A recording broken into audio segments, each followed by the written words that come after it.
Hi guys! So here we go again. At nandito tayo sa Stilts. Isang getaway dahil meron tayong kailangang i-celebrate. And it's my dad's 80th birthday dito sa Calatagan, Batangas. So hindi ko na masasabi sa inyo how many hours kami nakarating dito kasi nag-stop over pa kami sa Balay Dako para mag-lunch. Pero umalis kami ng bahay around 8:45 yata. Ayan, ang aming mabait na driver na si Kuya Melvin. So pagkahatid niya sa atin dito, eto na bumulaga sa atin. Napakagandang tanawin. Guys, hindi ko may explain sa inyo paano naging picture perfect. Kayo na lang humusga. And one thing dito ay tinanong ko yung guard. Sabi ko, bakit yung mga seagrass, medyo marami. Sabi niya, ma'am, bawal po yan alisin kasi po yan ay habitat ng mga little fishes and makikita niyo yan dito sa vlog. So, eto na yung pinaka-entrance ng ating resort na pinuntahan, yung Stilts. And they say, I'm not sure how true, but they say this is the Maldives of Batangas. Ayan. So, pagpasok mo pa lang, hini-hello ka na, my friend. And napakaganda kasi yung may-ari pala nitong resort ay napakahilig sa mga halaman. And this is, I think, 29 hectares or 29, 23 na hectares of land. Ayan. Napakalawak talaga nito, guys. And eto, pumapasok na tayo. At medyo bako-bako yung ating nilalakaran dahil slabs ng mga talagang bato yung ating inapakan. Ayan na nga, oh. Pero pwede naman kayo dun sa sides na maglakad. Kaya ayan, ngatog-ngatog muna tayo. Pero I just want to have the feel na paano pumapasok sa isang tunnel na punong-puno ng mga halaman at ng mga flowers. At eto na nga, eto yung kanilang front desk, which hindi na tayo tinanong kasi my brother's family and ours ang nakabook dito. Eto na. Yan ang swimming pool nila, which is just one of the swimming pool kasi meron pang dalawang set na nandun sa likod. So, ang gagawin natin, pupunta muna tayo sa ating floating cottage. This is the restaurant. It's called The Sweet Spot. Ayan. Tapos yung mga pathway dito, hindi ka ma-amaze kasi lahat ng lalakaran mo may iba't ibang klaseng kulay ng mga flowers. Ayan, so may karamihan bougainvillea and which is favorite flower ni Mommy. Yan, meron kami sa harap ng bahay. And this is it. These are called floating cottages and this is exclusive for those na mag-rent kasi papakita ko din sa inyo bakit ganun. Ayan, so pinupuntahan lang muna natin dito ano itsura ng ating pagsistay yan and later on mamaya pagkatapos natin sa ating floating cottage lalabas tayo to enjoy yung paligid. Eto na. So, eto may mga list ng 8 floating cottages. At unang-una sa list na to ay ang ating cottage, which is Peace. Yan. At medyo nakahiwalay siya kasi naka-branch out to. And papakita ko sa inyo. They made sure na yung ating mga nilalakaran dito is senior friendly. Kung titingnan nyo tong descending slope na to, hindi siya stairs, kundi PWD at saka senior friendly. Kaya paakyat pababa, pero rough naman siya kaya safe. At eto yung pinaka-entrance nitong pathway para sa mga floating cottages. Ayan. So, papasok ka, magba-branch out siya, isang mahaba sa kanan and a little short dito sa kabila. Ngayon ay naka-low tide tayo. Kitang-kita mo yung ilalim. Almost drying out and napakataas ng ating bridge. Ayan. So, dito tayo sa kaliwa. Yung kanan na yan, ayan, iba-iba pa rin mga floating cottages yan. Pero yung sa atin is that one sa dulo. Nasalubong pa natin si mabait na guard. Ayan. Tinatanong niya kung saang cottage ako. Kasi guys, exclusive to. Yung guard na yan is always roaming around and checking lahat ng tao na pumupunta dito sa spot na to. And yun yung purpose nung ating wristband na papakita sa inyo mamaya. That's our house for 2 days and... Ay, mali. 3 days and 2 nights. Ayan. So, may pathwalk siya. Noong una natakot si Mami dito. Paano maglakad? Kasi super napaka-windy talaga niya. Pero guys, ayan ang bubulaga sa'yo. It's nature. And napakahangin talaga kasi guys. Parang gusto kang liparin. And kita nyo naman yung color ng ating dagat. Oh. For pictorial lang, kailangan pinagpapaalam pa sa management. And eto na nga, papakita ko na sa inyo. Ayan, hinawakan ko yung aking cap kasi nga sobrang lakas. And naririnig nyo ba yung hangin? Ganyang kalakas ang hangin. Yung t-shirt ko nga, o, tingnan nyo. Parang nahuhubarang ka na. And, ayan, lakad-lakad tayo. Pero guys, mesmerizing, ang ganda ng nature. Pagkagawa ni God, talagang mapapa-o ka. Oh, yun na nga. Anyway, ayan, nakita ako ni ate na nagpa-vlog ako. Kaya napabalik siya. Binati pa tayo. Pero guys, eto na. Look! Tara! O, sinong hindi mapapasabing wow? Aba, meron ka pang, ano ba tawag dito? Hammock na native. Ayan. Tapos, looking ka lang dyan sa gilid-gilid. O, see-through ang dagat. Kita mo ang ilalim. Pero mostly yan mga seagrass. And, sabi nga nung guard, kagaya kanina, habitat ng mga small fishes. There's a part of this na makikita mo yung millions of little fishes. And also dito, pwede kayong bumaba. No worries kasi dun sa malayo ay meron naman silang parang parameters na hinarangan para siguro sa mga bigger predator fishes. May pa-welcome drinks din sila na iced tea. And we got here first because, not first pala, we got here first with our luggages. Pero yung brother ko nagdaan na dito and he actually set up sa front desk na makapasok kami even without the keys kasi kinuha niya yung keys. Meron lang yata silang pinuntahan for a while. But this balloon, ayun na! Kasi nga, 80th birthday ni Daddy. So, this is a celebration here at the beach. At ayan, no, ang ngiti ni Daddy, ear to ear. And chinek na niya kagad yung mga rooms na meron dito. So, we have a dining area. Pwede kayong dito magpahatid ng food, yung mineral water. They have hot and cold. And a fridge where you can put yung mga leftovers or meron kayong mga food na dala. Siyempre, babayaran nyo lang corkage. And let's have a little tour. So, ayan, dahil nga nag-celebration natin, meron tayong mga balloons, pink and blue.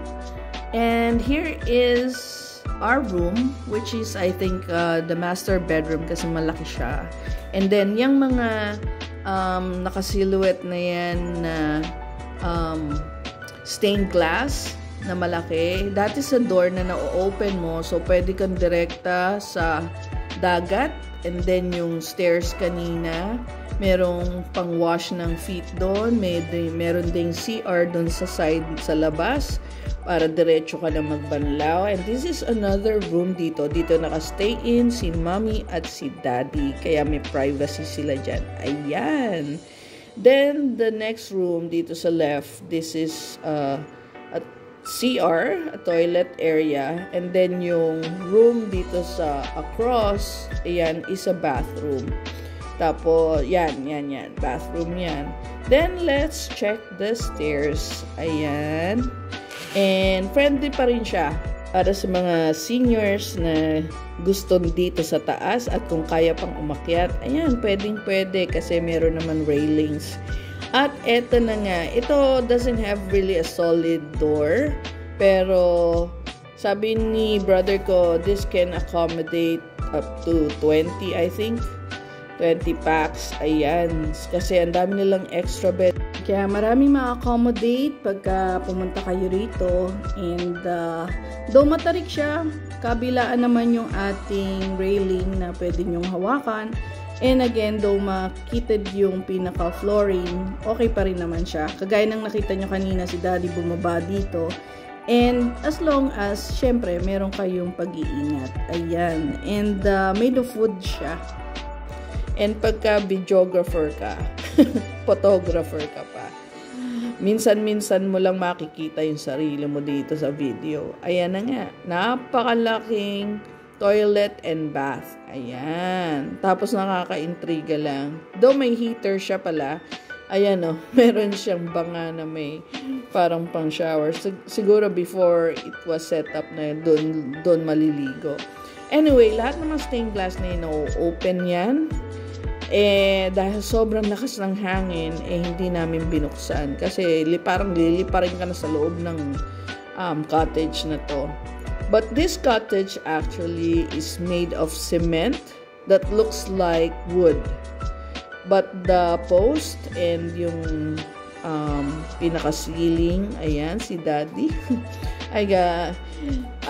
yari yan sa wood and native na material. Sabi niya, kunan ko daw siya, ganyan daw siya, relax.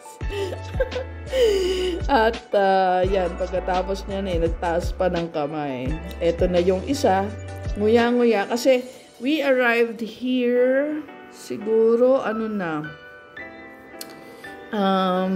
mag-aalas 12 na yata kami, hindi, around 3 na, nag-lunch kami sa Balaydaco. And ganito nila hinatid yung mga luggages from the front desk. Ito yung wristband na sinasabi ko sa inyo. It's color coordinated. And yan ang nire-recognize ng guard. Ayan yung mga nieces ko. Excited. Diyan sila naligo nung one time. Hindi ko lang nakunan kasi nagkahiwalay kami. But this is how it looks like sa ating neighboring floating cottages. At malapit na mag-sunset. But look how beautiful it is. At ito na nga, papakita ko sa inyo. Yan! Hindi ko alam kung 2020 vision kayo. Pero guys, sa ilalim ng aming cottages ay talagang habitat mga fishes. Millions yan na makikita mo sa ilalim. And ayan na nga, yan yung piece. And then this is from our cottage. Ganito yung view niya. Habang nagpapahinga ang ating mga senior and sinama ni Ate Gracie, tayo ay lumabas, medyo may nginunguya pa, at papakita ko sa inyo yung surrounding. Malaki tong area na to guys, so yung kaya lang nating lakarin ha, ayan. Nakakatuwa, ganito yung gate namin before dito sa bahay, nung bukid-bukid pa. Pero eto, ayan. So, talagang hindi makakapasok ang intruder. And sabi ni guard ay, if ever makakakita kayo ng nag-fish around the area, dyan sa malapit sa floating cottages, those are locals. Nakilala nila. And ito yung pinakamagandang part. At daytime, ganyan mo siya makikita. Meron kang garden na punong-puno ng plants, different trees, at saka ng flowers. Ayan. Tapos tingnan nyo, talagang bright. Talagang buhay na buhay yung mga flowers dito. And there are some paths na pwedeng dumiretso kayo sa beach. And may path na going dun sa resto, sa sweet spot, sa taas. And ang gagawin natin, magsha-shortcut tayo going sa beach. Eto, may 2 ibon dyan eh. Hindi lang makapture ng aking cellphone camera. And eto na, malapit na tayo. So sa side tayo dumaan. At ayan, pinakita ko na sa inyo, meron silang standee na I love stilts, Calatagan. Ayan. Tinignan ko kung makikita tayo. Anyway, may pavilion. Ayan, short. So, ang dami nga pala dito guys na nagpapa-prenup. Ayan. So, dahil tayo dumating ng Wednesday dito and low tide. Ayan. Kaya kakalog-kalog pa tayo. So, we have our beach for ourselves to enjoy muna. And eto guys, kala nyo buhangin? Hindi.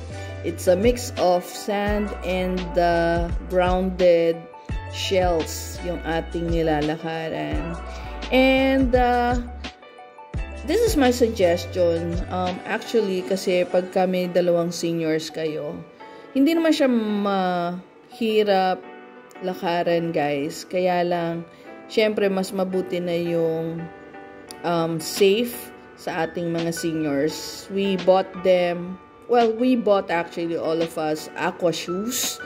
Kasi mas masarap maglakad sa sands, hindi mainitan yung paa mo, hindi rin nasusugatan. And also, for safety na din para maging convenient yung kanilang paglalakad. Kasi nga, syempre, hirap na rin sila maglakad. And also, this is my memory of going to the beach for the first time. Ayan, it's been a while, alam nyo naman. We had our pandemic and this is the first time. Ayan guys, pinapakita ko sa inyo. Close up ng nilalakaran natin. It's all crushed, grounded na corals na hindi masakit sa paa and a mix of sand. At naka-low tide tayo. Kita nyo naman, magkaiba yung kulay ng sand. Isang finer na cream and then meron tayong parang brownish kasi nga kabababa pa lang ng tubig. And ayan, makakakita kayo ng small crabs and also makakakita kayo ng mga starfish. And this is a good adventure for the kids actually to see yung mga starfish na ayan o, kumikilos mag-isa. Actually, this is my first time na makakita ng starfish na naglalakad. Ayan. And dito guys, ang kanilang beach patrol or yung kanilang lifesaver dito ay hanggang 6 PM lang. Ayan. So, nakakita tayo ng hermit crab. And baby pa siya. So, papakita ko na lang sa inyo. Kasi ayun. Lumalakad-lakad sila, nakakatuwang tingnan. Guys, akala nyo ang sarap. Ang init nitong time na to na lumabas ako around 3 yata to. Kaya sunog-sunog tayo. And ayan o, kitang-kita yung mga corals. Ito yung view ng sunset almost. Ayan. And then dito guys, kaya marami din nagpe-prenup na arrange yung ating Roman pillar na yon, ewan ko kung anong tawag doon. Nilalagyan nila lang curtain yon and flower arrangement. Ayan. So, talaga ang dami nagpupunta dito for prenup. This is Infinity area or beach area kasi tatlo yung ano dito. Harmony, Infinity, at saka Serenity. Ayan o guys. Napakagandang view hanggang sa lumabas ako. Sa mga plantita, and also may mga turtle doves pa tayong na-spot dito. Napakalapit niyan sa akin. Hindi sila masyadong takot sa tao. Ayan, naglalakad-lakad pa sila. Tapos, ayan, ngayon lang kami nakakita ng mga ganyang kalalagong at katitingkad na kulay ng mga flowers. And at nighttime, going nighttime, napakaraming ibon, mga sparrows. Oops, may mga dumudungaw-dungaw pa sa bintana na tuwan-tuwa. Kitang-kita mo tuwan-tuwa si Mami at Daddy dahil ang tagal nilang nakulong.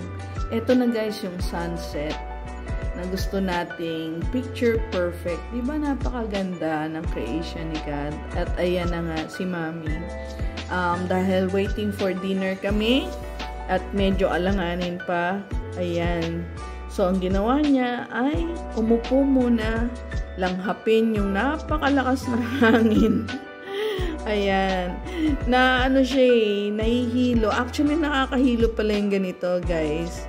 Pagka unang upo mo pa lang o ano, parang feeling mo ay lumalakad yung bahay or nagmo-move yung bahay. Kasi nga yung, kita nyo yung tubig sa background, may effect siya sa movement ng eyes mo. So, parang nadideceive ka na lumalakad yung bahay. Kasi nga, napakalakas pa ng hangin. And ayan, paggabi na.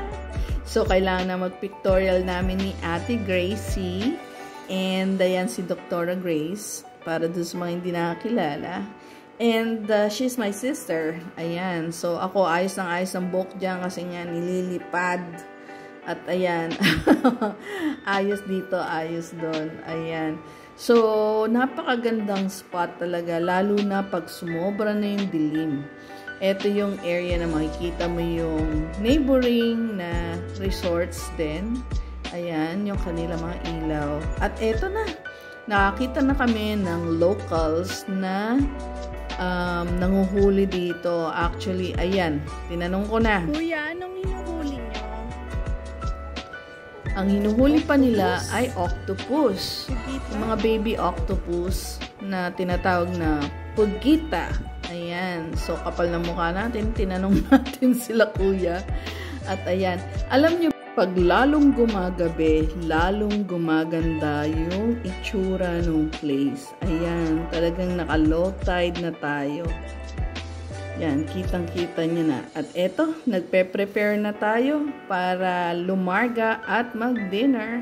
Pero syempre, picture-picture muna tayo sa napakagandang view. And shades ng mga kulay ng ating paligid. Talagang mapapasabi ka ng sana all and thank you Lord. Ayan, dahil kasi for His provision and also for us to enjoy yung stay namin dito. At ayan na nga, nagbubukas na ng gate yung dalawa. So, pagka gabing ganito, guys, bawal din pala dito yung maingay. Ayan. So, syempre, picture-picture muna tayo dyan. Ayan. At eto, pagkatapos natin sa slope na makaakyat, eto itsura nung kanilang resto, yung the sweet spot. So, syempre, tingin-tingin sa menu at kung anong kakainin. At habang nag-aantay tayo ng ating order, picture-picture, kasi meron silang parang veranda dito. Which, yung kanilang mga puno, hindi nila pinutol. In-insert nila dun sa flooring. Kaya, napakaganda kasi parang natural. So, these are the moments na dahil matagal silang hindi nakalabas, ayan, picture-picture muna silang mag-sweetheart. Ayun. Kaya sila ay super saya. And also, nagka-matchy-matchy pa ng colors ang kanilang suot na hindi nila pinag-usapan. And syempre, pagka ganyan, sasali din tayo. Ayan. So, eto, may parang 3 puno dito. Ayan, na pwede kayo magpo-picture. May sungka pa. Tapos, eto, dumating na yung family ng brother ko. At ayan, dito kami pumwesto sa malapit sa veranda. Hindi kami mismo dun sa may ilalim ng puno kasi una, may hirapan sila mami at daddy. Umupo. Pangalawa, baka masyadong short or hindi kami magkasya dun sa lamesa. Kasi uneven yung itsura ng lamesa dun. And eto, we got some food na I would say masarap. Dito, kumain sa The Spot, Sweet Spot. So, nag-order kami ng sinigang, ng salad, ng lomi Batangas, ng liempo, ng assorted veggies, ng squid, ayan, tsaka ng lumpia. And the juices, ayan, ang mami natuwa dun sa Iti Water Fountain. So guys, don't forget to subscribe sa ating My Hope Vlog para sa part 2 ng celebration ng 80th birthday ni Daddy. Abangan na ang part 2. Bye!